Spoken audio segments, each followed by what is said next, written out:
Si Viviana ay isang simpleng babae na kilala sa palengke bilang masipag, maganda at may-ari ng sikat na barbecuehan. Pero sa likod ng kanyang ngiti at tagumpay sa negosyo, may isa siyang malaking kakulangan. Wala siyang alaala sa nakaraan. Ang tanging alam niya lang ay asawa niya si Oliver, isang lalaking tila may tinatagong lihim. Sa loob ng 1 taon nilang pagsasama, hindi siya pinahalagahan ni Oliver. Sa halip, kumapit ito kay Katrina, isang babaeng nagpakilalang anak ng pinakamayamang angkan sa bayan. Dahil sa ambisyon, ipinagpalit ni Oliver si Viviana. Hindi niya alam na sa likod ng amnesia ni Viviana ay isang mas malalim na kasaysayan na unti-unting maglalantad ng katotohanan. Sa kanyang pagkawasak, makikilala ni Viviana ang isang estrangherong si Mateo. Isang makisig na negosyante na magpapaalala sa kanya kung sino nga ba talaga siya. At sa kanyang muling pagbangon, hindi na siya si Viviana, kundi si Anika, ang tunay na tagapagmana ng pinakamakapangyarihang pamilya sa San Martin. Ngayon, oras na para gumanti. Oras na para ilantad ang mga kasinungalingang matagal nang nakatago. Bahala na, kaya mo yan, Viv, kaya mo yan. Pampapalakas ni Vivian sa sarili niya bago pumasok sa kwarto ng asawang si Oliver. Oliver? Malambing na pagtawag niya sa lalaking nakatutok sa laptop niya habang bumubuga ng usok ng sigarilyo. Naniningkit ang mga mata ni Oliver nang makita ang asawang si Vivian. "What are you doing in my room, wearing that?" Hindi nito na ituloy ang sasabihin nang tumayo sa upuan. Napakagandang tignan ni Viviana at napaka-sexy sa suot na itim na lingerie. Nilalabas nito ang napakagandang hubog ng katawan habang nangingislap ang maputi at makinis na balat nito sa semi-dim light na nagmumula sa nalalabing ilaw ng lampshade sa kwarto ni Oliver. Pero pinipigil ni Oliver ang sarili. Hindi siya pwedeng madala sa pagnanasa niya sa katawan ni Viviana. Isang mahirap na babae na hindi man lang alam kung saan nanggaling. Isang babaeng pinulot lamang ng mga magulang niya makalipas ang 3 taon sa tabi ng daan sa kabilang bayan. Hindi ito ang uri ng babaeng pangarap niyang maging asawa. Siya ang nagmamay-ari ng mga malalaking construction firm sa bayan ng Punta Verde. Isang malaking kahihiyan para sa kanya ang magkaroon ng ugnayan sa isang babaeng nagtitinda ng barbecue sa palengke ng kanilang bayan. May hinagilap ito sa cabinet at ibinato sa kanya ang tuwalya. Ngunit itinapon ni Vivian ang tuwalya sa kama at hinarap si Oliver. Tingnan niya lang kung matitiis pa ba siya ni Oliver sa suot niya. Kakabili lang niya sa Shopee ng sexy lingerie na ito. Silk ang kabuuan na may laces sa bandang dibdib at sa laylayan. Maiksi ang lingerie at nilalabas ang ganda ng kanyang legs, kaya tsak niyang hindi na siya matatanggihan pa ng asawa. Sa loob ng 2 taong ikinasal sila ni Oliver, hindi siya kailanman tinignan ng asawa niya, kaya siya na ang gumawa ng paraan. Anniversary din naman kasi ng kasal nila ngayong araw, na tila hindi man lamang naaalala ni Oliver. "Oliver, tignan mo ko." Ikinawit niya ang mga braso sa batok ng lalaki at tumitig sa gwapong mukha nito, ngunit itinulak lamang siya nito. "Bitiwan mo nga ako." Tinanggal ang braso niyang nakakapit sa batok nito. "Oliver, hindi mo ba nagugustuhan ang suot ko?" "Tigil-tigilan mo nga ako, Viv." Buliw ng lalaki. Muling niyakap niya ng mahigpit ang asawa. "Pero gusto ko nang ibigay sa iyo ang sarili ko." Hindi na nakapagtimpi ang lalaki na siya ay itinulak at pagkatapos ay sinampal. Napasapo na lamang si Viviana sa pisngi at namumula ang mga mata. Nagbabanta ng mahulog ang luha niya habang nakatitig sa asawang si Oliver. "Sinampal mo ko?" Basag ang boses na wika ni Viviana. Napangisi naman si Oliver. "Sa tingin mo ba, maaakit mo na ako by wearing that? Mukha kang clown. Magbihis ka nga dun." Pakiramdam ni Viviana ay binuhusan siya ng malamig na tubig sa nangyari. Mas masakit pa yata ang salitang yun kaysa sa sampal nito, na hindi man lang nito alintana ang effort niya ng pagsuot ng lingerie. "Oliver, asawa mo ko." Natawa lamang ito ng pagak, kasabay nun, hinila siya ng lalaki palapit sa katawan nito, sabay pisil sa maliit niyang pisngi. At ano ngayon kung asawa kita? Baka nakalimutan mong pinilit lang ako nila mommy at daddy na pakasalan ka. Baka nakalimutan mong pinagsiksikan mo lang ang sarili mo sa akin. Napayuko na lamang si Viviana sa mga sinabi ng asawa. Pero kasal tayo at asawa mo na ako. 2 taon na tayong kasal. Naiiyak na wika ni Viviana. Hindi niya rin maipaliwanag sa sarili niya kung bakit nga ba siya nagpakasal sa lalaking ito. Wala akong pakialam. Kahit ilang taon pa tayong kasal, Viv. Alam mong kaya lang kita pinakasalan ay para ibigay sa akin ni na mommy at daddy ang pamamahala ng kumpanya. Hindi kita mahal. Itinulak siya ng lalaki palayo at bumalik sa pagkakaupo sa mesa. Magbihis ka nga dun. Dahil kahit ikaw pa ang huling babaeng natitira sa mundong ito, Viviana, hindi kita mamahalin. Parang pumantig sa tenga niya ang mga salitang yun na lumikha ng sugat sa puso ni Viviana. Napatulo na lamang ang luha ni Viviana habang nakayuko, pero kailangan niya nang harapin si Oliver. Kay tagal niya ng pangarap na magkaroon sila ng anak at maging totoo na silang mag-asawa. Hindi mo ba ako pwedeng mahalin? Hindi ba pwedeng ayusin na lang natin tong buhay natin kasi kasal na tayo? Pinahid niya ang luha sa mga mata. Gusto na ni na mami at daddy na magkaroon tayo ng anak. Nauutal na wika ni Viviana, ngunit napatuwid siya ng tayo matapos lumipad ang isang baso sa dingding. Basag yun. Masamang tingin ang ipinukol sa kanya ni Oliver. What's wrong with you? Alam mo bang nandidiri ako sa'yo? Amoy palengke ka. Amoy usok ng barbecue mo sa palengke. Shit, Viv. Hindi ikaw ang uri ng babaeng pangarap kong makatabi sa kama. Mas lalo pa yatang nasampal si Viviana sa katotohanan sa mga sinabi sa kanya ni Oliver. Pero ano bang gagawin niya para maging maayos pa ang binuo niyang pamilya? Oliver naman, naliligo naman ako at naglilinis ng katawan. Get out, Viv, bago pa kita masaktan. Makinig ka. Sa oras na mapa sa akin na ng tuluyan ng kumpanya, maghihiwalay na tayo. Kaya lang kita pinakasalan dahil sa mga magulang kong ayaw ibigay sa akin ang mana ko kapag hindi kita inasawa. Itinuro nito ang pinto ng opisina. Alam mo naman lahat yon, Viviana. Alam na alam mo. Kaya get out! Napalabas na lamang si Viviana sa kwarto ng asawa. Ngunit pagbukas niya ng pinto, sumalubong sa kanya ang nakangiting si Katrina. Tila siya ang pinagtatawanan nito. Ang babaeng palaging kasama ni Oliver nitong mga huling araw. Anong ginagawa mo rito? Garalgal ang boses na tanong ni Viviana. Namumula pa ang mga mata niya sa pag-iyak kanina sa loob ng kwarto ni Oliver. Nakangiting tinignan siya ng babae mula ulo hanggang paa. Mukha kang basang sisiw. Kailangan mo ba ng tulong? Tila pa ito nangaasar kay Viviana. Anong kailangan mo kay Oliver? Gabi na, Miss Katrina. Ihahatid ko lang tong pinangako ko sa kanyang business proposal with the Divina Gracias. Winagayway pa ni Katrina ang dala nitong papel. Nakaramdam ng panliliit si Viviana sa kanyang sarili. Hindi niya natutulungan si Oliver, lalo na sa mga bagay na iyon. Hindi man lang niya alam kung anong kurso ang tinapos niya, kung nakapag-aral ba siya o hindi. Wala siyang maalala tungkol sa kanyang sarili. Napapitlag na lamang siya nang muling magsalita si Miss Katrina. So, pwede na ba akong dumaan? Nakaharang ka sa pinto eh. Saka mukhang wala naman yatang balak si Oliver na samahan ka this night. Nakangiting bulong nito sa kanya. Kami ang magsasama ngayon sa wedding anniversary ninyo. Napakagatlabi pa ito. Hindi napigilan ni Viviana ang makaramdam ng inis sa babaeng kaharap niya. Lalo na noong muli itong nagsalita para mas lalo pa yata siyang asarin. Aalis kami ni Oliver tonight. May meeting kami sa mga malalaking businessman ng Punta Verde, Viv. Sinundan iyon ng babae ng nakakalokong ngiti. Kakaiba ang hatid sa kanya ng mga ngiting yun. Para bang nagtagumpay itong agawin sa kanyang asawa niya sa gabi ng second wedding anniversary nila. Gusto niyang sampalin ng babae sa harapan niya at naniningkit ang mga mata ni Viviana na nakatitig kay Katrina mula ulo hanggang paa. Ang babaeng nasa harapan niya ang nakasuot ng isang pamilyar na damit na hindi niya maalala kung saan niya nakita. Pero masyadong lumalantad ang malaking dibdib nito at maiksi na halos kita na ang kaluluwa.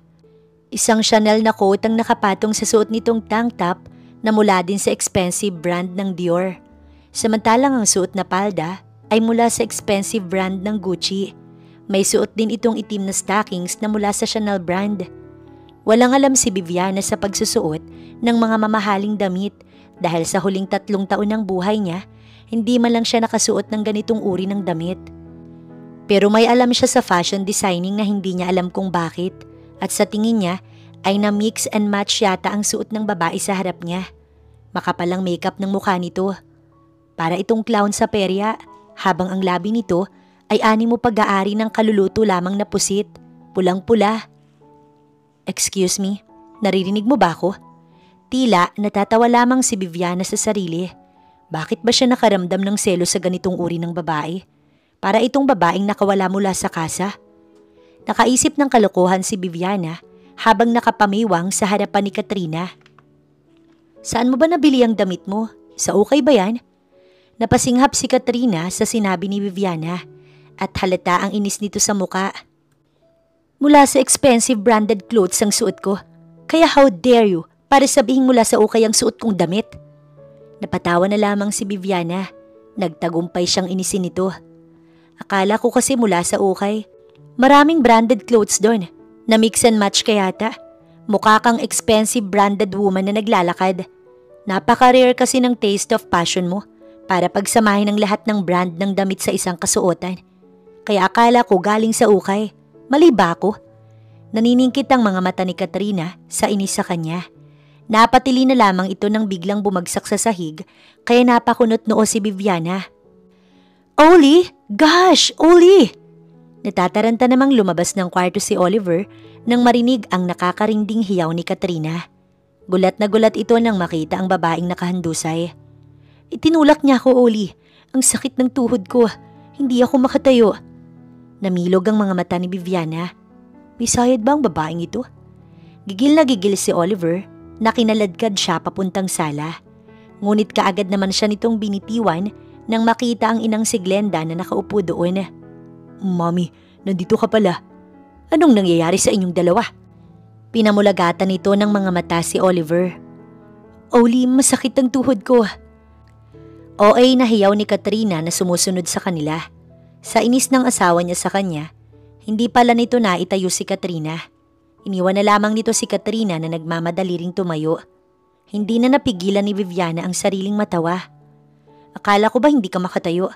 Don't worry, sa susunod na itutulak kita, sisiguraduhin kong malumpo ka na. Mas lalong namilog ang mga mata ni Oliver sa galit sa kanya. See? Nakita mo na mami kung anong tunay na ugali ng babaeng yan? Gigil ito sa kanya pero pinipigil ang sarili. Kung wala si Mami Glenda, tsak niyang sampal at sabunot na ang tinanggap niya rito. Di ba may date pa kayo ng pusit na yan? Bakit hindi pa kayo umalis ng matahimik na ang bahay? Pinamiwangan niya si Oliver. Kapag narito lamang si Mami Glenda, tsaka pa lamang siya nagkakaroon ng lakas ng loob na resbakan si Oliver. Hindi siya magawang saktan nito kapag narito ang ina. Gigil na hinila-hila ni Oliver si Katrina palabas habang naiwan siyang laylayang balikat. Nabigo na naman siya. Hindi niya napipigilan ang pag-ambon ng mga mata. I'm sorry anak. Kasalanan namin ito ng daddy mo. Kung hindi namin kayo pinilit na ipakasal, hindi ito mangyayari. Mabait naman ang anak kong si Oliver. Hindi ka naman niya sinasaktan, hindi ba? Mahigpit na niyakap niya na lamang ang ina ni Oliver. Kundi dahil sa mga ito'y wala siyang kinikilalang pamilya sa 3 taon ng buhay niya. Okay lang po, Mami Glenda. Kaya ko naman po. Napabuntong hininga na lamang si Mami Glenda. Pero kapag sasaktan ka man ni Oli, labanan mo siya ha anak. Hindi kita pipigilan kapag hiniwalayan mo ang anak kong hibang. Tingnan na lang natin kung hindi yan iiyak pag iniwanan mo na. Alanganing napangiti na lamang si Viviana. Hindi siya sigurado sa sinasabi ni Mami Glenda kung totoo iyon o hindi. Okay naman sana sila ni Oliver noong mga panahong hindi pa sila ikinasal. Ngunit matapos ang kasal nila, nagsimula na ang dilubyo sa buhay nila ni Oliver. Sa loob ng 2 taong ikinasal sila, iniiwasan siya ng asawa niya na tila ba may sakit siyang nakakahawa. Mas lalo na noong pumasok na sa eksena ang babaeng mayaman raw na si Katrina. Mas lalo na yatang nawalan ng pag-asa ang relasyon nilang dalawa ni Oliver.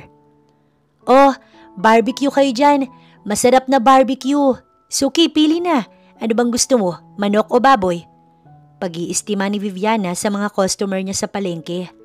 Habang mula sa di kalayuan, Isang matangkad na lalaki ang nakatayo at nakasandal sa may pinto ng palengke. Matama nitong pinagmamasdan si Viviana. Ang ganda talaga ng crush ko. Bulalas pa nito. Kapansin-pansin ang angking kagwapuhan ng matangkad na lalaking ito. Matangos na prominente ang ilong na bumagay sa kwadradong panga. Singkit ang mga mata na bumagay din mismo sa makapal nitong kilay. Malaamber naman ang mga matang nakatitig kay Viviana ng buong paghanga. Sa tindig at tikas nito, maraming kadalagahan na tindera sa palengke ang umaasang mapansin niya man lang. Good morning, Sir Mateo. Pwede bang ito na lang munang 300 ang ibabayad ko?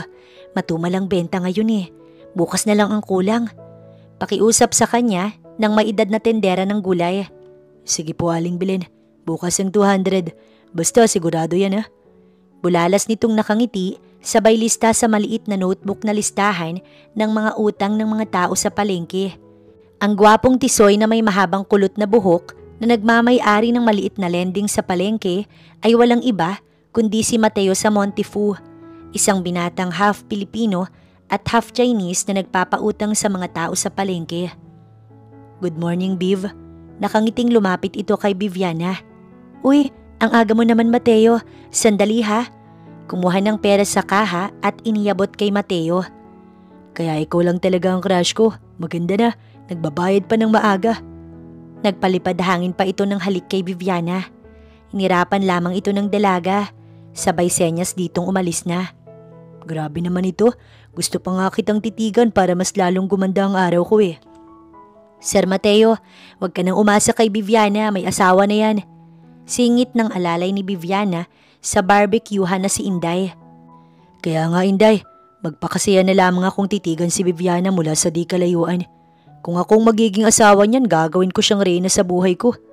Hindi ako papayag na magtatrabaho pa yan dito sa palengke. Nakangiting bulalas ni Mateo. Gagawin mo kung lumpo sa bahay. Nakapamiwang na iniabot ni Viviana kay Mateo ang chicken thigh na lagi nitong ini-order kay Viviana. Salamat, Viv. Anong salamat ka dyan?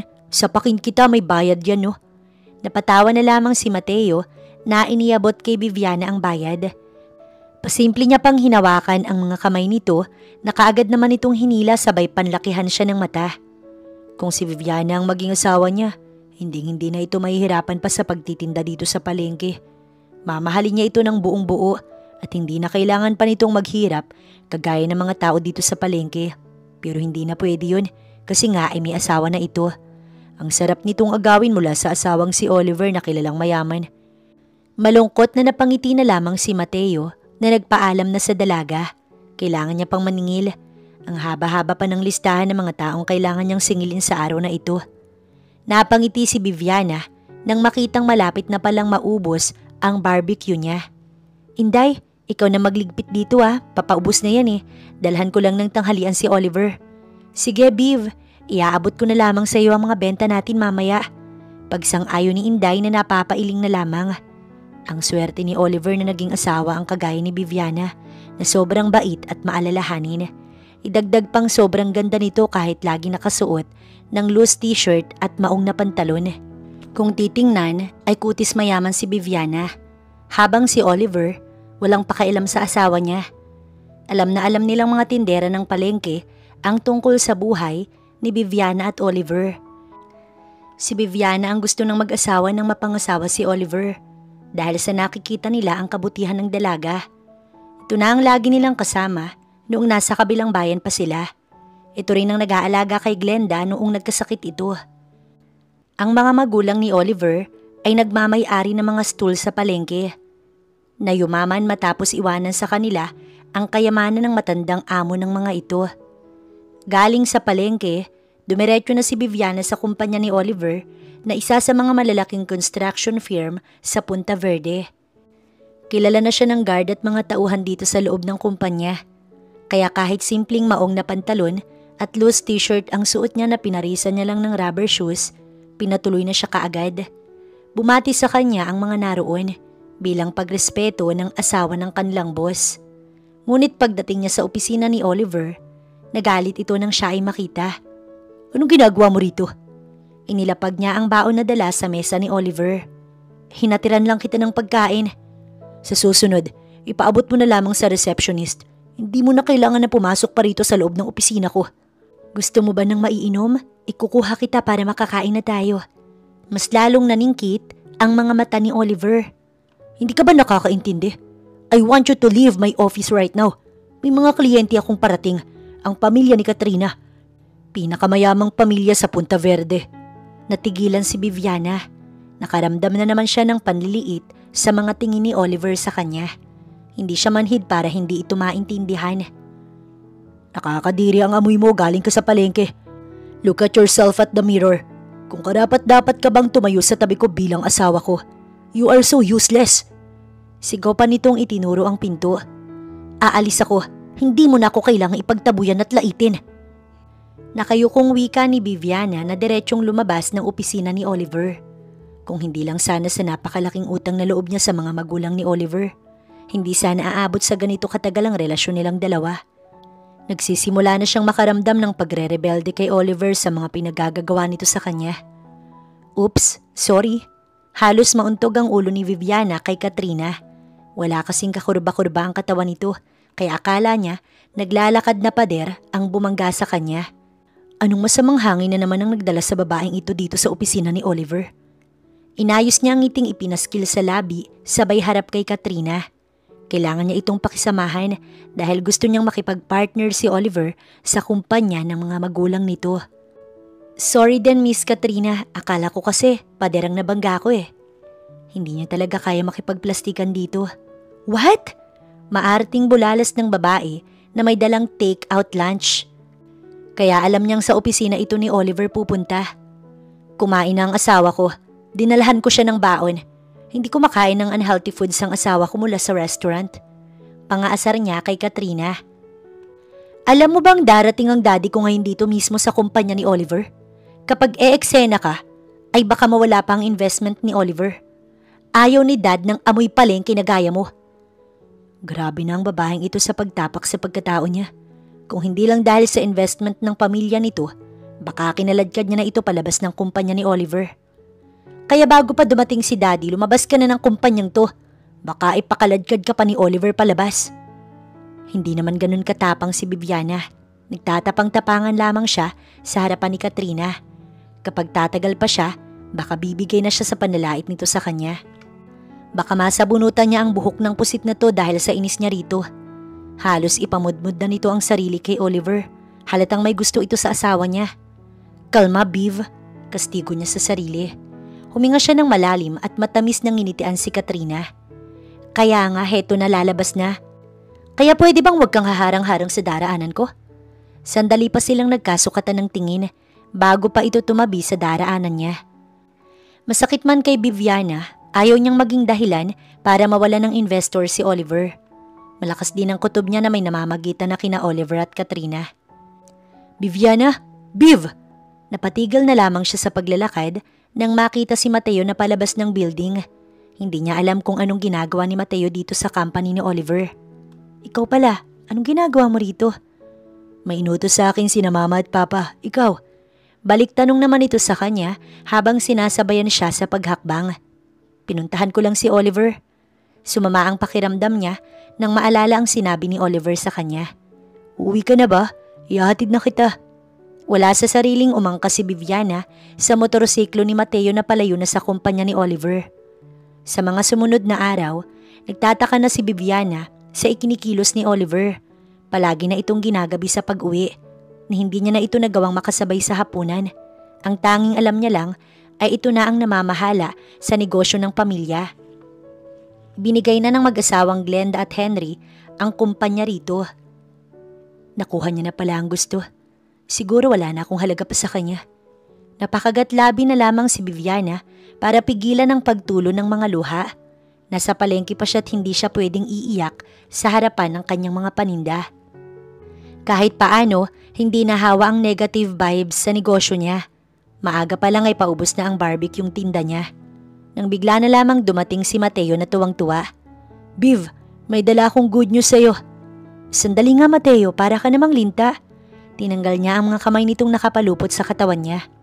Ang lalaking ito talaga, kay sarap tuhugin ng barbecue stick. Pero sa closeness nilang dalaway para na silang magkapatid. Winagayway nito sa harapan niya ang isang papel. Look, nakahanap na ako ng pwesto para sa balak mong buksan na grills and barbecue restaurant.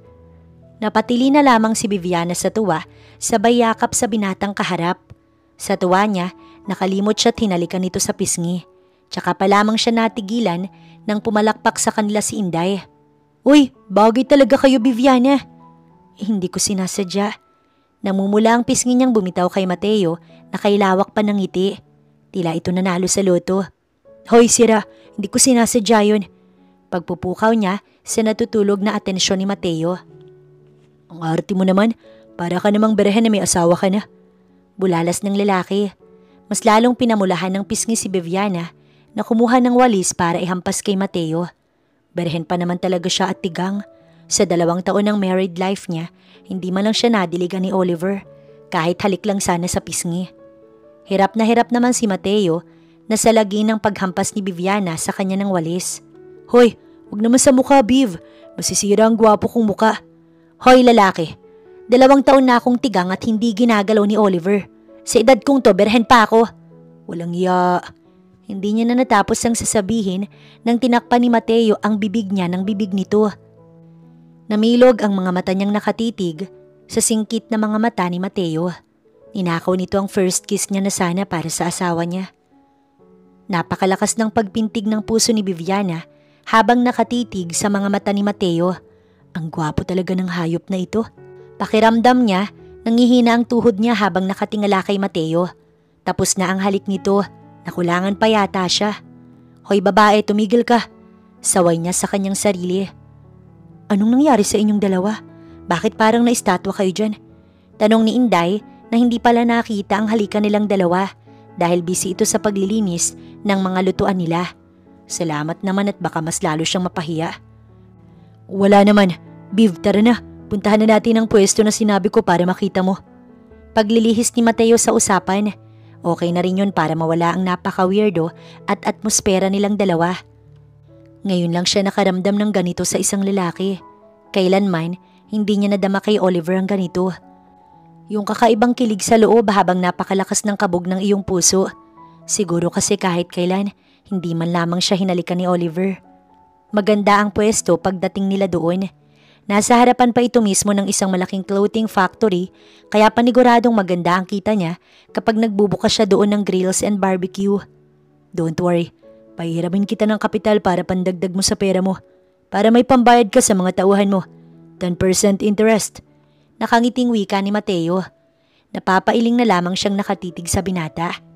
Bakit ngayon niya lang talaga napansin na napakagwapo pala talaga ng kulot na to? Wala sa kalingkingan si Oliver niya lalo na sa kisig ng pangangatawan. Tila ba kay sarap sandalan ng malapad nitong balikat. Gwapo ba ako? Bulong nito sa kanya. Inirapan niya ang binata para itago ang pagkapahiya. Ngunit nagulat na lamang siya nang mas lumapit pa ito sa kanya. Napasandal na lamang siya sa pader. Wala na siyang lakas dahil ang 2 braso nito pumulupot sa kanyang bewang. Mateo? Hindi niya kayang salubungin ang napakagandang mga mata nito. Napakaganda mo, Viviana. Sinisira mo lang ang buhay mo kay Oliver. Hindi siya nakapagsalita sa sinabi ni Mateo sa kanya. Tila may bumara sa lalamunan niya kasi ay totoo naman talagang nasasayang lang ang 2 taon niyang buhay kasama si Oliver. Bakit hindi mo na lang hiwalayan ang asawa mo? Maraming lalaki dyan sa tabi-tabi ang naghihintay na maghiwalay kayo ng asawa mo. Kagaya nino? Wala sa sariling tanong niya. Kagaya ko, Viv. Matagal na kitang gusto. Hindi lang basta gusto kundi mahal. Mahal na mahal kita. Matagal na. Hindi naman siya nagulat sa sinabi nito dahil ramdam niya ang senseridad ni Mateo. Alam niyang dati pa man may damdamin na ito sa kanya.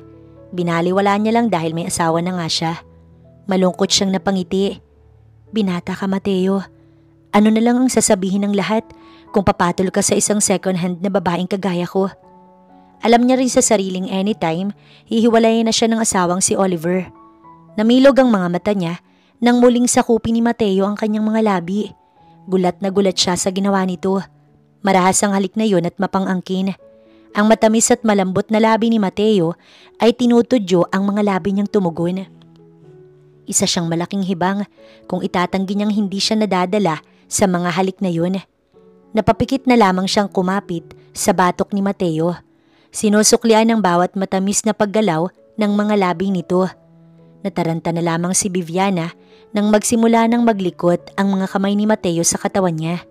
Ang isang kamay nito humahaplos sa balakang niya na nagbibigay sa kanya ng kakaibang init, lalo na ang isang kamay nitong nasa loob na. Mateo, bahagya niyang inilayo ang binata sa katawan niya. Tumigil naman ito pero napakatamis ng ngiti sa labi. Iuwi na kita, baka mag-iba pa ang isip ko. Baka kidnapin kita at dalhin sa bahay ko. Napakagaling nitong maglihis ng sitwasyon at dinadaan sa biro ang awkward moments nila. Nakurot niya ito sa tagiliran. Pero maghihintay ako maghiwalay kay ni Oliver para maging akin ka ng buong buo. Sabay nakaw ng halik sa kanyang labi. Hinila na nito ang mga kamay niya at magkahawak kamay silang lumabas ng suit na yon. Inihatid siya ni Mateo sa bahay nila ni Oliver. Pagdating niya ron, nagtataka si Viviana kung bakit nakabukas na ang ilaw sa kanilang kwarto. Milagro, umuwi ng maaga. Napapailing na lamang siya nang makita ang coat ni Oliver sa sahig at medyas na nagkalat. Napatangan na lang siya nang makitang nagkalat ang mga damit ni Oliver papuntang kwarto. Mas lalo siyang nakaramdam ng inis nang makita ang damit na pambabae na nasa harapan ng pinto ng kwarto ni Oliver. May dala itong babae sa loob ng kwarto. Tinatapakan na nito ng husto ang pagiging asawa niya. Naikuyom niya ang kamao nang makitang bukas ang pinto ng kwarto ni Oliver. Napasinghap na lamang siya nang makita ang asawa at si Katrina na tila mga hayop na hayok sa laman ng isa't isa. Walang mga saplot na mga ito habang nasa ibabaw ng kama. Nakapatong pa si Katrina sa kanyang asawa. Dinig na dinig niya ang kumawalang ungol ng dalawa habang naglalaro ng apoy. Inilabas niya ang cellphone at kinuhanan ng video ang dalawa. Ebidensya to ng pagtataksil mo sa akin, Oliver. Namanhid ang buong katawan ni Viviana habang nakatitig sa asawa niyang nagtataksil sa relasyon nila sa harapan niya. Matapos makakuha ng sapat na video, kinuhanan niya ng larawan ng mga nagkalat na damit. Napangisi siyang nakaisip ng kalokohan. Namanhid na ang puso niya sa sakit. Tanging galit ang nadarama niya ngayon at ang kagustuhang makawala sa pagkakakulong sa isang walang kwentang kasal na siya lang naman ang talo. Malakas siyang napatawa nang pumasok sa kwarto ni Oliver. Gulat na gulat ang dalawa habang mabilis na naitulak ni Oliver si Katrina palayo sa katawan niya. Nagtakip ang mga ito ng kumot para itago ang kahubadan. Pumalatak pa si Viviana. Sa susunod na mag-aano kayo, magsara naman kayo ng pinto. Baka pasukin kayo ng demonyo para patayin kayong dalawa. Buliyaw niyang inilabas ang annulment paper. Pinirmahan niya ito sa harapan ni Oliver. Nakita niya ito sa kwarto ni Oliver noong nakaraang buwan pa, kaya itinago niya. Wala kasi siyang balak na makipaghiwalay kay Oliver, pero sumusobra na ang pagyurak nito sa kanyang pagkatao. Yan, napirmahan ko na ang annulment papers natin. Di ba ito naman ang gusto mo? Pinipigil lamang ni Viviana ang sarili na mapaluha dahil kahit gaano man siya katapang ay tao pa rin naman siyang nasasaktan sa ginawa ng asawa sa kanya. Hey, Viviana, sandali lang. Hindi niya na pinakinggan pa si Oliver sa pagtawag nito. Taas na siyang lumabas sa kwarto nito at tumungo sa kwarto niya para iligpit ang kanyang mga gamit. Pagdating sa kwarto niya, galit na pinaghahagis niya ang lahat ng bagay na nahahagip ng kanyang mga mata. Hayop ka, Oliver! Baboy ka! Nakakadiri ka! Ipinagpalit mo lang ako sa mukhang pusit na Katrina porkit anak mayaman. Yayaman din ako balang araw at babalikan kitang hayop ka. Napaluha na siya ng tuluyan habang kinuha ang maleta at iilang mga damit para lumayas. Viviana, sandali lang. Hindi ka pwedeng umalis ng bahay. Narinig niyang bulalas ni Oliver. Nakapagsuot na ito ng short at t-shirt. Nakasunod naman dito ang babaeng pusit na sobrang maharot. Nakalambitin pa rin ito sa mga braso ng asawa niya. Ex-husband. Inis na hinarap niya si Oliver. Pinahid ang luha sa mga mata. At bakit hindi ako pwedeng umalis, ha? Napatiimbagang siya. Ang sarap pag-untugin ng dalawang lovebirds na ito. Saan ka pupunta, sa kalye? Sa palengke? Ibibigay ko sa iyo itong bahay at itong ATM na may lamang 500,000. Pati na yung isang kotse. Seryosong wika ni Oliver. Mapaklang napatawa si Viviana. Ha? Akala mo ba kailangan ko yan, Oliver? Kaya kong kumita ng pera na hindi umaasa sa'yo. Kahit saan pa ako dalhin ng kapalaran ko, kaya kong buhayin ng sarili ko. I don't need your money. Baboy ka. Pagkasabi noon, tinalikuran niya si Oliver na napatanga sa kanyang sinabi. Hoy babae, ikaw pa nga itong pinagbibigyan ni Oli. Dapat magpasalamat ka pa dahil kahit papaano, may matitirhan ka, may masasakyan ka pa. Maarting wika ng babaeng pusit. Inis niya itong binalingan. Just save that money para sa karmang darating sa inyong dalawa. Isa pa, ayoko ng pera na galing sa nakakadiring hayop na gaya mo. Hindi nakahuma si Oliver sa kanyang sinabi. Kaya kong buhayin ng sarili ko kahit saan pa ako dadalhin ng tadhana. Hindi ko kailangan ng abuloy mo, Oliver. Pagkatapos sabihin yun, hinarap niya si Katrina na nakaharang sa daraanan niya at itinulak. Huwag kang harang-harang sa daraanan ko, lintik na babaeng to. Asik niya kay Katrina na hindi makapaniwalang nasabi niyang talaga yun. Anong sinabi mo? Inis na tanong ni Katrina na pinigil ang isang braso ni Viviana, ngunit itinulak siya nito. Oli, look ko, sinaktan ako ni Viviana. Nag-iinarting wika ni Katrina. Naitirik na lamang ni Viviana ang mga mata, sabay irap kay Katrina. Oli, sinaktan ako ni Viviana. Panggagaya niya kay Katrina. Pag ako nanakit sa'yo, ay una kitang kakalbuhin. Pagkatapos ay walang lingon-lingon na lumabas ng kwarto si Viviana. Naiwan si Oliver na hindi makapaniwala. Kailan lang ba nagkakaganito si Viviana? Parang kailan lang, sunod-sunuran ito sa lahat ng gusto niya. Ang talim pa ng tabas ng dila nito. Idagdag pang mukha itong pera, pero tinanggihan ng kalahating milyon, bahay at sasakyan na binibigay niya. Kaya nga siya naiinis sa babaeng ito dahil sa mukha itong pera. Pera lamang ang habol nito sa kanya, kaya ito nagpakasal sa kanya. Nagkagusto na siya kay Viviana, unang araw pa lamang niya itong nakita simula nang nakauwi siya dito sa Punta Verde, galing sa ibang bansa para mag-aral ng business. Nagbago ang tingin niya rito noong pilit itong ipinakasal ng mga magulang niya sa kanya. Tingin niya sa babae, pera lamang ang habol nito sa kanyang pamilya. Nilaso nito ang isip ng mga magulang. Tingin niya dito ay manluloko. Nagkukunwaring walang maalala para perahan ng pamilya nila.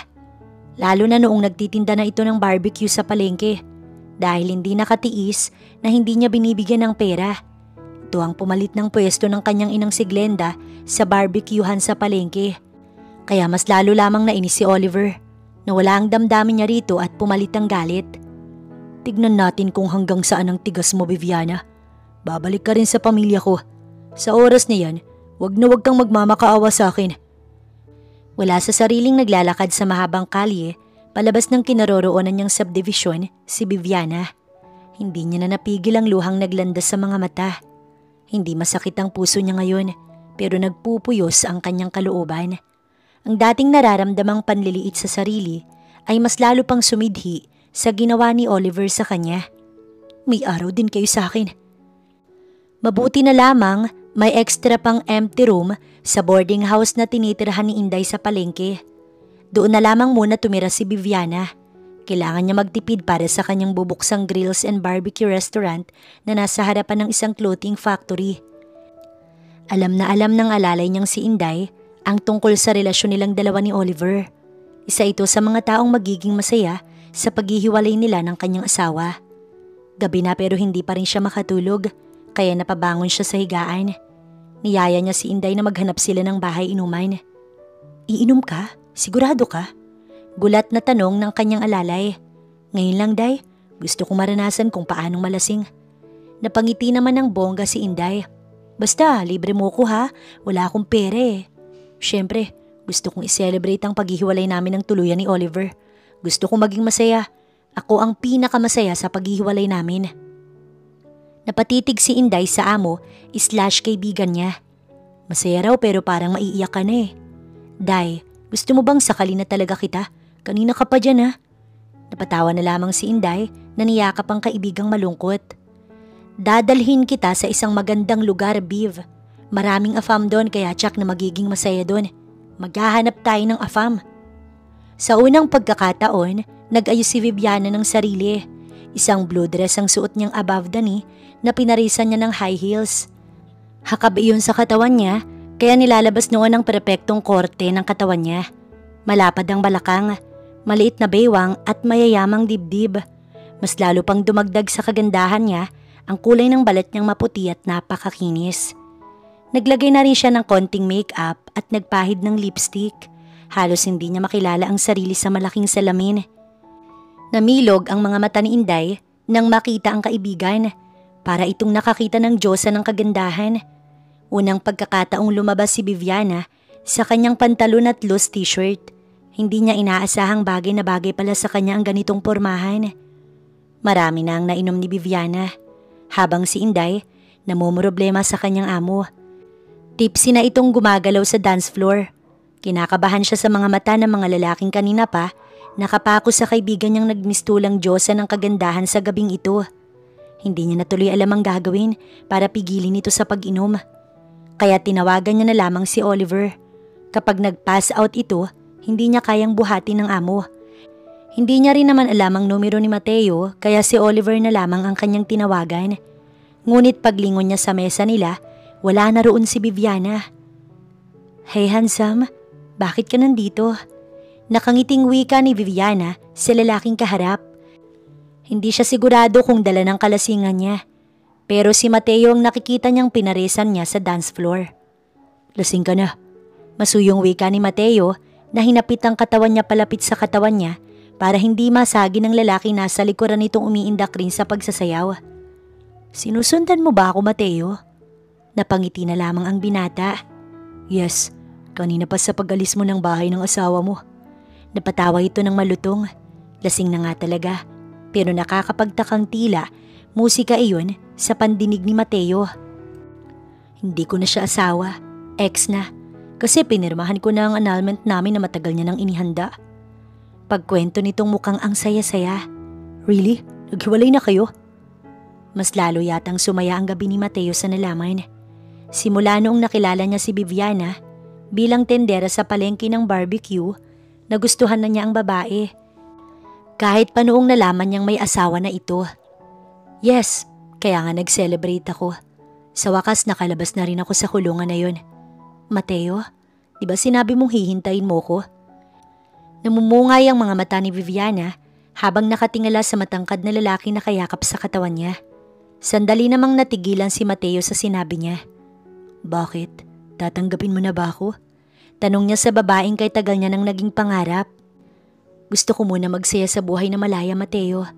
Gusto ko muna na maranasan kung paanong mahalin ang sarili ko." Tumingkaya di itong inabot ang mga labi ni Mateo at siniil ng halik sa labi. Gulat na gulat si Mateo sa ginawa ni Viviana.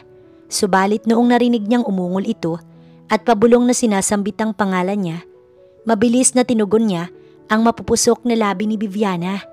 Dinala niya ang babae sa labas ng bar at isinakay sa kanyang kotse. Wala itong tigil sa pagkapasa katawan niya. "Saan mo ko dadalhin? Baka hanapin ako ni Inday." Kinuha ni Mateo ang telepono ng babae mula sa handbag nitong dinala niya paglabas nila ng bar. Matapos niyang machat si Inday, iniiwi niya si Viviana sa kanyang bahay. "Viv, lasing ka lang kaya gusto mo tong gawin. Huwag ka na makulit, pumasan ka na lang." Kanina pa talaga ang babaeng ito sa kakahalik sa kanya. Simula doon sa loob ng bar hanggang ngayon na nakarating na sila ng bahay. Day off pa naman ngayon ang katulong niyang si Manang Flor. Wala siyang ibang choice kundi alagaan itong babaeng mahal niya. "Nakakatakot ka naman malasing, nangahalik ka sa labi. Sa susunod hindi ka na pwedeng maglasing nang wala ako ah." Sermon niya sa pasaway na si Viviana.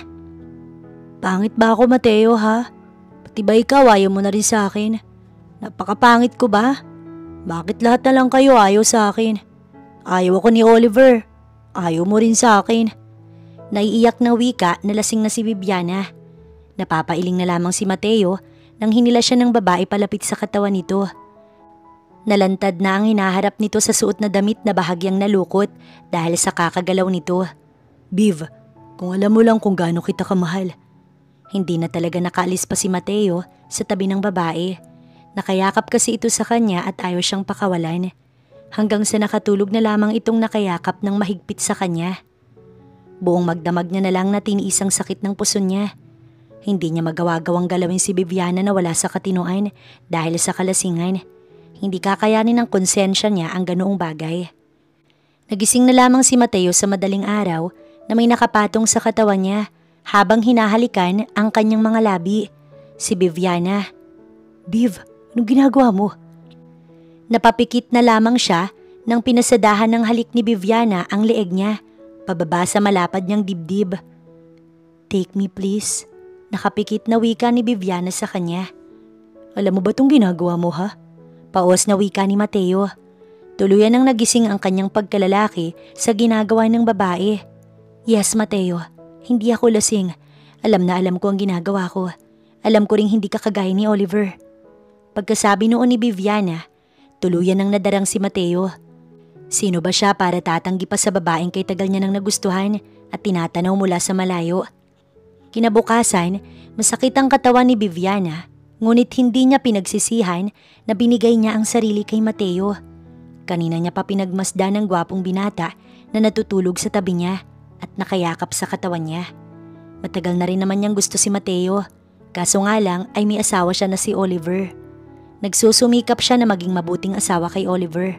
Gampanan ng lahat ng responsibilidad bilang asawa, subalit nagkamali siya. Akala niya noong pumayag siya na magpakasal kay Oliver, magiging okay din silang dalawa kahit walang pag-ibig ang namamagitan sa kanila. Pero mali siya. Sa ngayon ay si Mateo ang unang lalaki sa buhay niya. Sana siya rin ang huli. "Alam ko namang gwapo ako pero matutunaw na ako sa mga tingin mo, beautiful." Nakangiting nagmulat ito ng mga mata at siniil siya ng malamyos na halik sa labi. Magkasama silang dalawa ni Mateo sa palengke. Pero dahil kailangan pa nitong mangolekta ng arawan, nauna na siya sa pwesto ng barbecuehan.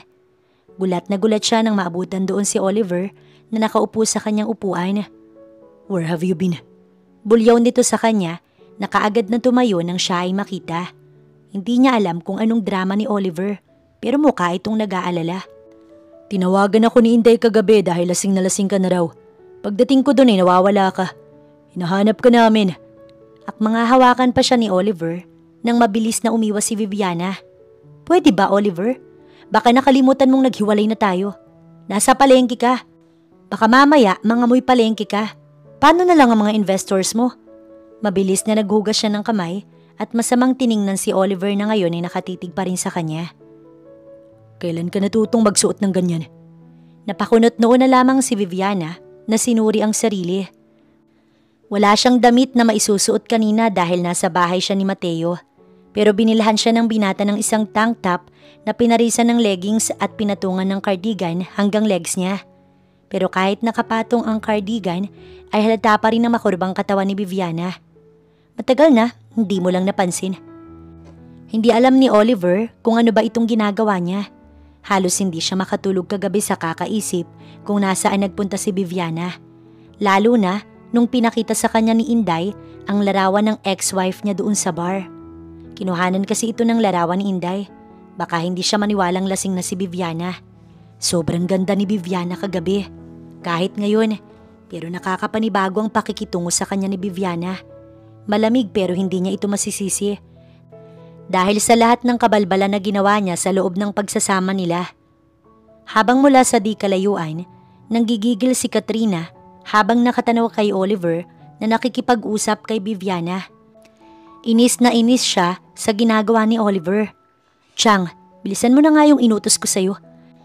Unahin mo yung sinasabi ko sa iyong investment ni Mr. Divina Gracia kay Oliver." Inis na wika niya sa tiyahin na kausap sa telepono. "Kat, kailan mo ba ibabalik ang mga damit ha? Baka makita ka ni Ma'am Margaret at Sir Carlos na suot ang mga damit ng anak nila." "Whatever. Tiya, kailangan na nating bilisan sa pagkilos. Ayoko mabuko tayo sa mga plano natin." Pinatay niya ang telepono.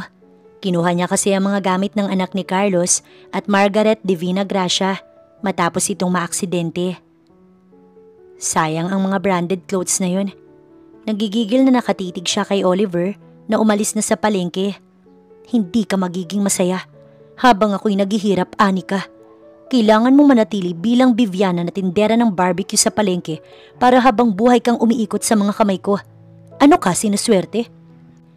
Pinaandar na ni Katrina ang sasakyan palayo sa palengke para sundan si Oliver papunta sa kumpanya. Sa mga sumunod na araw ay mas naging busy pa ang buhay ni Viviana. Hindi na siya nakabalik pa sa pwesto niya sa palengke dahil nagbukas na ang grills and restaurant niya sa tapat ng malaking clothing company ng Punta Verde. Maganda ang kita niya sa araw-araw. Patok na patok ang grills and barbecue niya, lalo at may only rice pa. Affordable lang din at masarap ang pagkain niya. Kaya patok ito sa mga trabahador ng clothing company na halos doon na sa kanya bumibili at kumakain. Si Inday na ang namamahala sa barbecuehan niya sa palengke at nag-hire na lang din siya ng kasamahan ni Inday para hindi ito mahirapan at hindi sila mawalan ng customer. "Kamusta ang araw mo?" Nakangiting salubong sa kanya ni Mateo na hinalikan siya sa pisngi. Oo, sila na nga ni Mateo, pero hindi pa siya sumama rito sa bahay. Doon pa rin siya sa maliit na kwarto ng boarding house na inupahan niya malapit sa palengke. Napangiti na lang din siyang naglambitin sa leeg ni Mateo habang yakap naman siya ng binata sa bewang. "Okay lang, malakas pa rin ang benta." Hinalikan siya ni Mateo sa pisngi. "Good, hindi mo naman kinalimutan ang pangako mo sa akin. Sasama ka na sa akin ngayon para makilala ka na ng pamilya ko." Masayang hinahalikan ni Mateo ang mga kamay niya. Itong lalaking ito talaga, kapag magkatabi sila kundi siya niyayakap, pinaghahalikan naman siya. Wala man lang itong kahihiyan na nakikita ng mga customer niya o kaya ng mga tauhan niya sa restaurant. "Magbibihis muna ako. Dapat presentable akong haharap sa mga magulang mo." Samantala, inis na naiba to ni Oliver ang folders na nasa mesa niya. Sa hindi maipaliwanag na dahilan, bigla na lamang bumaba ang sales niya nitong mga nakaraang buwan. Sobrang bilis naman yata ang pagbagsak ng kumpanya niya. "Mr. Salcedo, ito ang information na nakuha ko mula sa kalaban ng kumpanya mo, ang Fushao Engineering Firm." Iniabot sa kanya ng sekretary niya ang information na gusto niyang malaman. "Hindi kilala ang Fushao Engineering Firm dahil bago pa lamang ito dito sa Punta Verde. Pero ang sister company nito ay isa sa pinakamalaking clothing company ng Punta Verde. Idagdag pang kasama din pala ito sa Divina Gracia Group of Companies." "Sino ang CEO nila?" Namilog ang mga mata niya nang makita ang mukha ng CEO. Kung hindi siya nagkakamali, ay ito ang lalaking palaging kasama ng ex-wife niyang si Viviana. Kaya palang lakas ng loob ng babaeng ito na pirmahan ng annulment papers nila. Dahil may nakilala na pala itong ibang mas mayaman pa sa kanya. "Ha? Mukha ka talagang pera, Viviana." Naikuyom ni Oliver ang kamao, kasabay doon ay sinuntok niya ang mesa. Wala na pala talagang pag-asa na babalik pa sa kanya si Viviana. Bakit ganito na lamang ang sakit na nadarama niya ngayon? "Ano? Hanggang ngayon ba'y wala pa ring response sa atin ng Divina Gracia Group of Companies, ha? Ilang buwan na bang nakalipas, pero puro pangako ng salita lamang si Katrina sa kanya. Hindi yata nito kayang kumbinsihin si Mr. Divina Gracia na makipag-cooperate sa company niya. Mas lalo siyang nakadama ng panlulumo ngayon na nalaman niyang ang Fushao Engineering Firm ay kasamahan pala ng Divina Gracia Group of Companies." Nang biglang bumukas ang pinto ng opisina niya at lumabas doon si Katrina. "Hi, I have a good news for you." Iwinagayway nito ang isang papel. "Finally, nakausap ko na si Daddy at approve na ang cooperation between your company and the Divina Gracias." Masayang pahayag ni Katrina na yumakap pa kay Oliver. Sa wakas, nakapasok din ang kanyang tiyahin sa loob ng opisina ni Mr. Carlos Divina Gracia at nakuha nito ang seal. Sa ngayon, ang problema niya na lamang ay paanong lusutan si Tandang Sheena na sekretary ni Mr. Divina Gracia para maisasama ang proposal ni Oliver sa mga pipirmahan ng mayamang doon. Naagaw niya na si Oliver. Hindi niya man maagaw ang lalaking itinakda para kay Anika, ay masasaktan niya ito nang agawin niya si Oliver Salcedo na asawa nito. Galit na galit siya kay Anika. Anak din naman siya ni Carlos Divina Gracia pero hindi siya nito kinilala. Napilitan ng kanyang ina na maghirap hanggang mamatay na lamang ng walang tulong ang natanggap mula sa ama niyang si Carlos. Hanggang sa pumasok ang tiyahin niya bilang katulong sa mga Divina Gracia.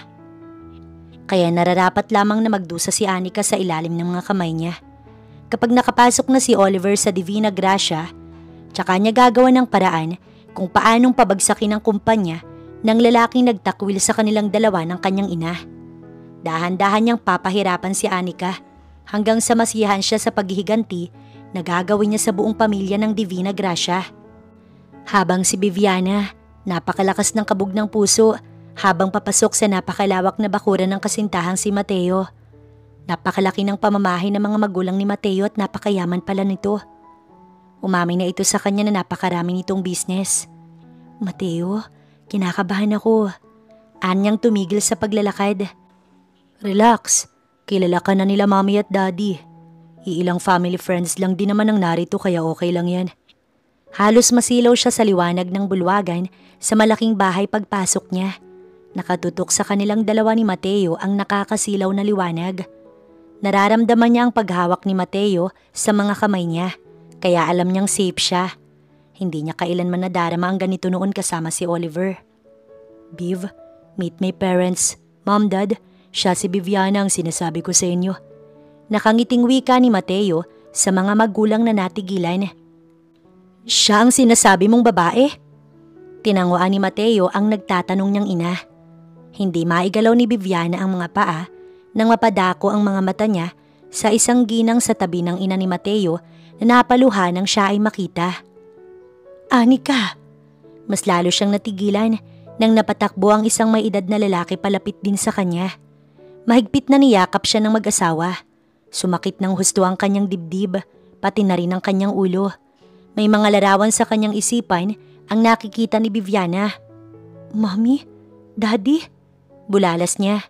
Ang kanyang daddy Carlos at Mami Margaret. Naaalala niya na ang lahat ng tungkol sa kanyang pagkatao. Kasunod noon, nagdilim ang paningin niya at tuluyan na siyang nawalan ng malay.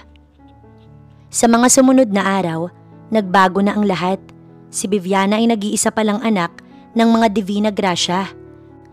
Pag-uwi niya ng Pilipinas ay naaksidente ang kanyang sasakyan. Hindi pa man siya nakarating sa bayan ng Punta Verde. Mas tamang sabihing sinadya siyang bungguin ng isang malaking truck. Nagising na lamang siya sa pamamahay ng mga Salcedo na inalagaan ng mag-asawang Henry at Glenda, ang mga magulang ni Oliver.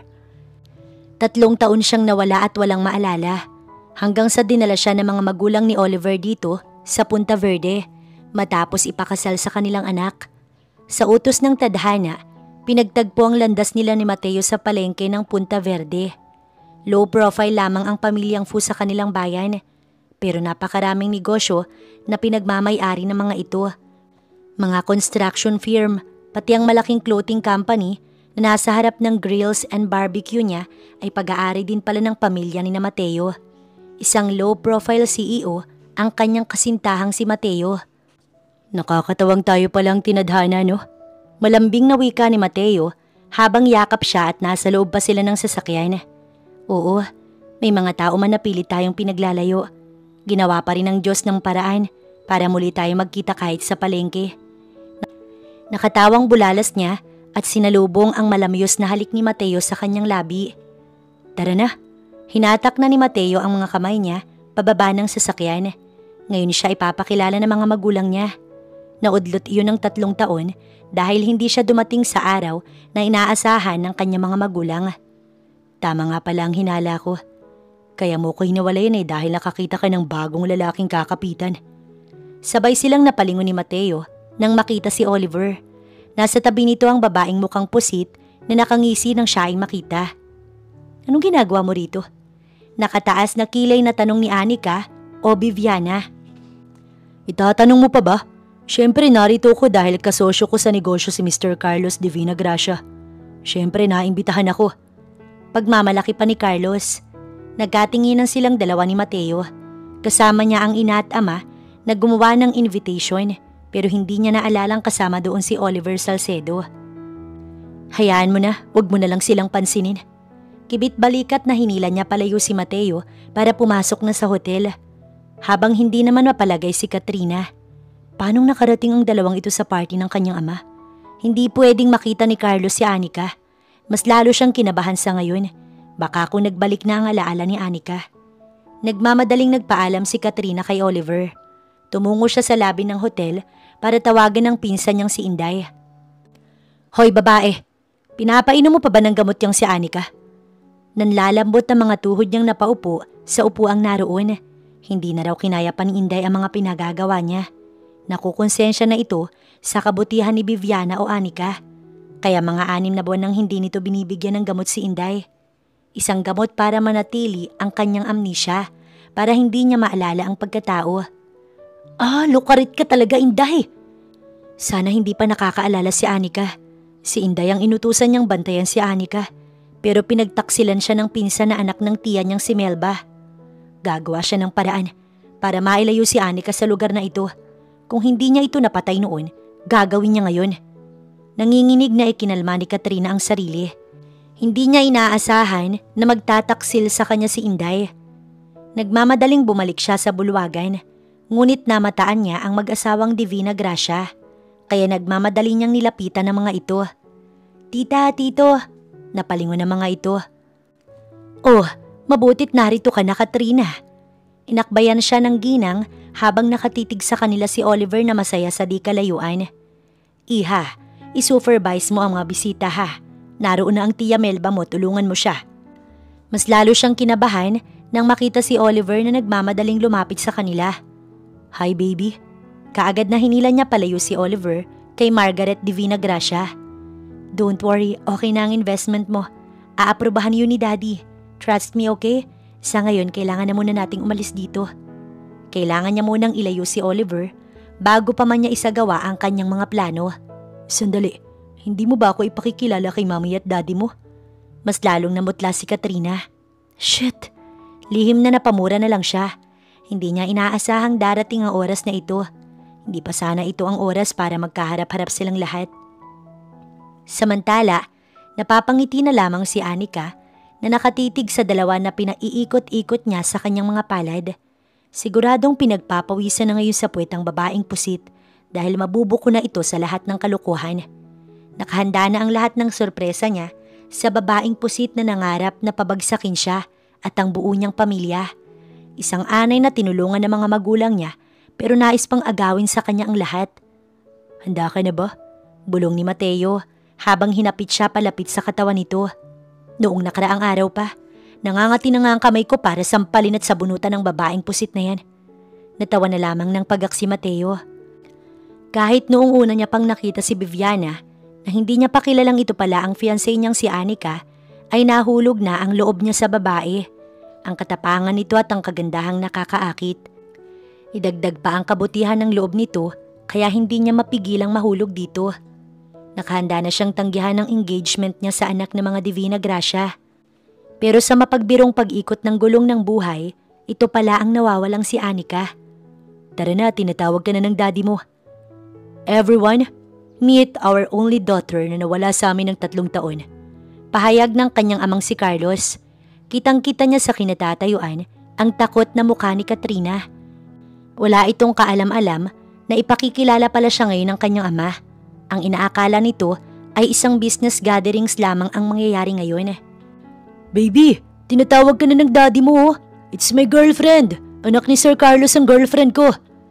Hindi na talaga mapigilan ni Anika ang mapabunghalit ng tawa sa katangahan ni Oliver. Napadako ang tingin ng lahat ng mga bisita kay Katrina. Our one and only daughter, Maria Anika Divina Gracia. Inakay na siya ni Mateo papunta sa gitna habang sinalubong naman siya ng ama at ina niyang naiiyak sa saya na sa wakas natagpuan nila ang kanilang anak na si Anika. Gulat na gulat ang lahat na inakalang si Katrina ang anak ng mga ito. Anak mo rin naman ako. Bakit hindi mo ko magawang ipakilala sa publiko? Dahil ba sa anak mo ko sa pagkakasala? Nanggagalaiting sigaw ni Katrina na lumapit sa kanila para hilahin ang buhok ni Anika. Ngunit matapang siyang sinalubong nang nagpupuyo sa galit na si Anika at malakas na sinampal. Hindi nakahuma si Katrina. Kahit kailan, wala akong kapatid na kagaya mo. Isang mamamatay tao, sinungaling at mukhang pusit. Napatakip ng bibig si Mateo sa huling sinabi ng fiancé niya. Ang tapang talaga ng Anika niya. Hindi niya napigilan ang sariling matawa rito. Akala mo ba magtatagumpay ka sa mga plano mo? Anong tingin mo sa aming lahat? Tanga na maaari mo na lamang paikutin sa mga kamay mo. Hindi bulag ang Diyos para pipikit na lang sa lahat ng kasamaan mo, Katrina. Habang si Oliver, tila tinulos na kandila sa nasaksihan. Namputya naman gold na, pinakawalan niya pa at doon talaga siya napunta sa isang basurang nagkukunwaring anak ng mga Divina Gracia. Tapos ang asawang minaltrato at sinaktan niya ay ang totoo palang anak ng pinakamayamang pamilya sa bayan ng Punta Verde. Sir, dalhin niyo na ang babaeng yan sa kulungan. Nagwawala si Katrina at naguhumiyaw. Anak mo ko, Carlos. Nakalimutan mo na ba ang ina kong si Althea na binuntis mo at pagkatapos iniwan mo na parang basahan? Ako ang pinagbuntis niya. Kaya ako lang nagawa ang lahat ng to dahil itinakwil mo ko at hinayaang maghirap sa labas. Napabuntong hininga na lamang si Anika nang ibinunyag ng kanyang ama ang katotohanan. Hindi siya ang nakabuntis kay Althea na ina ni Katrina, kundi ang driver niyang nakakulong na ngayon. Dating sekretary nito si Althea na pinagsamantalahan ng kanyang driver. Naawa siya rito kaya tinulungan niya ito. Pero matapos manganak ni Althea kay Katrina, nagpakamatay ito. Ang nanay mo ay isa lamang social climber na ninais umakyat sa pedestal namin. Ilang ulit niya nang inakit ang asawa ko noon, pero hindi siya nagtagumpay at hindi ko inaasahan na matapos ka naming bihisan, paaralin para sa magandang kinabukasan mo. Ito pa ang igaganti mo sa amin. Galit na galit ang ina ni Anika na si Margaret na pinagsasasampal si Katrina at hinila ang mahabang buhok nito. Ikulong niyo yan at isama niyo na ang kanyang tiyahin na si Melba. Dagdag pa nito. Sa paglipas pa ng iilang buwan ay nakabalik na si Viviana sa katauhan niya bilang prinsesa ni na Carlos at Margaret. Pinatawad niya si Inday dahil nagsisi ito at nakita niya ang senseridad nito matapos magsumbong sa kanya sa lahat ng ginawa ni Katrina. Nahuli na rin ng truck driver na bumunggo sa kotse niya pauwi ng Punta Verde noon. Hinayaan niya lamang si Oliver. Utang niya sa mga magulang nito ang buhay niya, pero kahit kailan hindi niya nababalikan pa si Oliver Salcedo. Ang ex-husband niyang ilang ulit nang gustong makipag-usap sa kanya. Habang hinihintay niya si Mateo, ay inayos niya ang sarili. Amoy barbecue na siya dahil hanggang ngayon mayaman na siya, ipinagpapatuloy niya pa rin ang kanyang negosyo. 5 branch na ang nabuksan niya sa Punta Verde dahil mas lalo pang lumago ang restaurant na itinayo niya. Napakayaman niya na kahit wala pa ang kayamanan ng kanyang mga magulang. Siya si Maria Anica Divina Gracia. At kahit saan man siya dadalhin ng tadhana, ay nasa katauhan niya na ang pagiging matapang at palaban. Viviana, maaari ba tayong mag-usap? Si Oliver, na kanina pa naghihintay sa labas ng restaurant. Sakto na lamang ito nang pumasok nang mapansing wala nang masyadong tao. Hindi ka ba nakakaintindi? Ayoko na sa'yo, Oliver. Pero Viv, asawa pa rin kita. Hindi ko pa pinirmahan ang annulment paper natin. Namilog ang mga mata niya sa sinabi nito. Ano? Mahal kita, tumaasa kung babalik ka pa sa akin, kaya hindi ko pinirmahan ang annulment papers na pinirmahan mo. Paliwanag nito na mula sa inis si Anika. Pwes, ito na ang oras na pirmahan mo na yun. Kung ayaw mong pabagsakin ko isa-isa ang lahat ng negosyo mo dito sa Punta Verde, pati sa kabilang bayan. Ayaw mo namang mamuhay na parang daga sa palengke, di ba? Nakangising wika ni Mateo sabay yakap kay Anika. I miss you, my wife. Bulalas ni Mateo na siniil ng halik ang mga mapupulang labi ni Anika. Buong pagmamahal namang tinugon ni Anika ang mga halik nito. Wala siyang pakailam kung naroon man si Oliver sa harapan niya. Mamatay sana ito sa inggit. Napatili na lamang siya nang binuhat ni Mateo sa matitipuno nitong braso. Let's go. Kailangan mo pang mamili ng gown na isusuot mo sa kasal natin. Walang alinlangang umiti si Anika habang nakasandal sa dibdib ni Mateo. Ramdam niya ang tibok ng puso nito. Totoo, tapat at para sa kanya lamang. Hindi niya na kailanman babalikan ang nakaraan. Hindi niya kailangan ng lalaking minahal siya noon pero sinaktan siya ng paulit-ulit. Si Oliver, isang anino ng dating pagkatao niya na iniwan niya sa landas na hindi niya kailanman babalikan pa. Paglabas nila ng restaurant, nakita niyang sunod-sunod ang messages mula sa bagong branch ng kanyang restaurant na bubuksan. Wala siyang ibang nararamdaman kundi pasasalamat sa Diyos, sa sarili niyang lakas at sa mga taong totoo ang pagmamahal sa kanya. Sa pagdating nila sa butik, sinukat niya ang isang puting gown, simple ngunit elegante, katulad ng bagong katauhan niya bilang si Maria Anica Divina Gracia. Nang lumabas siya ng dressing room, napatitig si Mateo. Hindi ito nagsalita, kundi lumapit lamang at muling hinalikan ang noo niya. Hindi lang kita pakakasalan, Anika. Gagawin kitang reyna ng buong buhay ko. Habang nakatingin sila sa isa't isa, alam na ni Anika na sa wakas, nahanap niya na ang kanyang tahanan. Hindi sa palasyo, hindi sa kayamanan, kundi sa puso ng lalaking hindi siya kailanman pinili bilang opsyon, kundi bilang tanging dahilan.